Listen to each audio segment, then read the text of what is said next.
Many times we see certain people and realize that it is better not to get involved with them. Because he would be very strong, skilled, clumsy, and it would be a bad idea to deal with them. The kind of person it is better to follow them from a distance and be fascinated by their mastery. If you are ready to meet them, then let's start. Daniela. She is only 17 years old, but any professional sniper would be envious of her if they saw the way she shoots, and of course from several types of weapons. To be honest, I have never seen a young lady handle a weapon so well, especially at Daniela's age.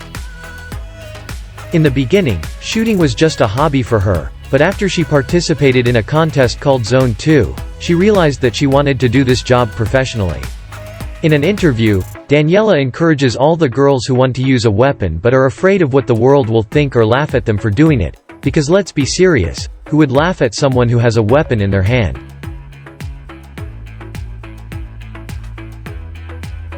If until now you thought that the way the actors shoot with the bow in the movies is rigged, wait to see how Lucas handles the bow. He was born and grew up in the former Czechoslovakia, where he learned the profession of glass sculptor. Then at the age of 21 he emigrated to the USA, where he worked for a long time according to his profession for a while, after which he decided to do what he was born, namely archery. In 1998 Lucas founded the company Saluki Bow, and since then he deals only with bows, their construction, after which he is an instructor for those who want to learn how to repair the bow. Many connoisseurs say that Lucar would be the best in the world at his job.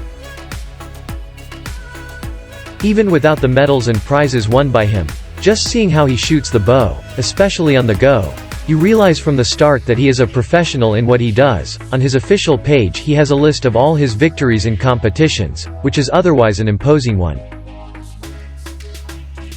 The people who practice strongman look very imposing, often having double the weight and volume of a normal person.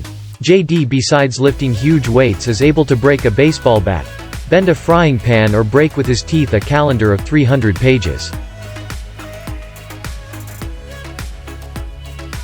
He has countless records that will certainly be very difficult to beat, because from year to year he is making incredible progress. He is called an Iceman because he breaks huge pieces of ice with his body, without any tools, only his strength and speed, only his nerves of ice.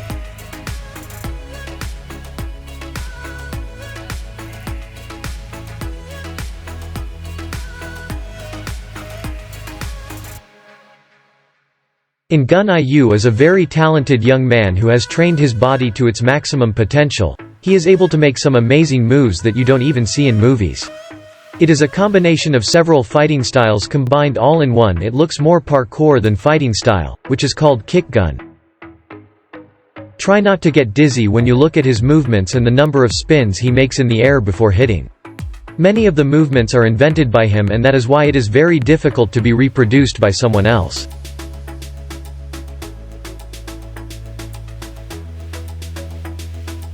Don't try to repeat what you see, because you might traumatize yourself in the first 5 seconds.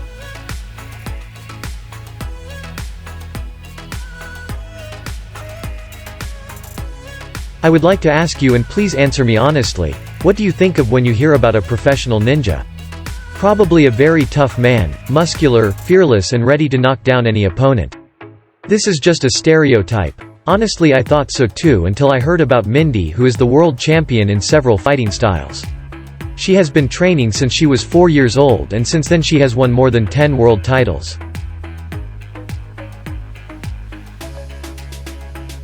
Kelly really wanted to become an actress in action movies, and that's why she moved to Hollywood with the dream of making the best movies. But here the plans changed a little and focused more on directing the action moments. Plus she appeared in Lady Gaga's clip and those from Metallica. She really is an inspiration for all of us.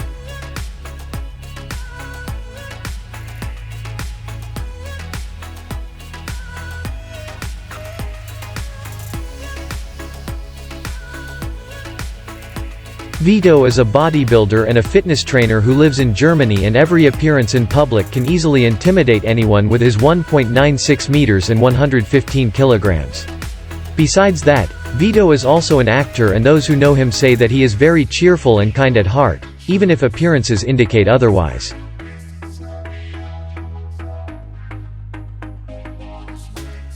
He became known after this viral image from the Netflix series Dog of Berlin. He is followed by over 100,000 people whom he inspires every day with his life force.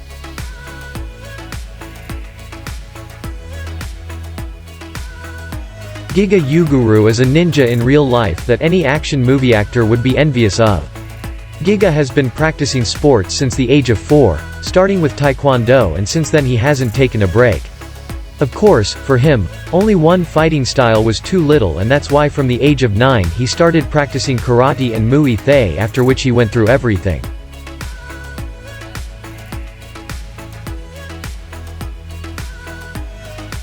Certainly be many connoisseurs who will say that these acrobatic movements will not help him in the real fight, and not that he would not face a real fighter.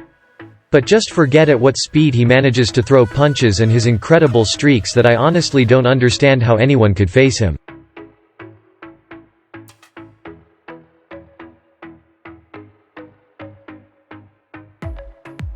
But let's be serious. What kind of top athletes could this be without a Shaolin monk? Sin Hai Min was the 7th child out of 9, and at the age of 4 he entered the Shaolin monastery, where from the first days it was seen that he had talent, and in a short time he can become one of the best.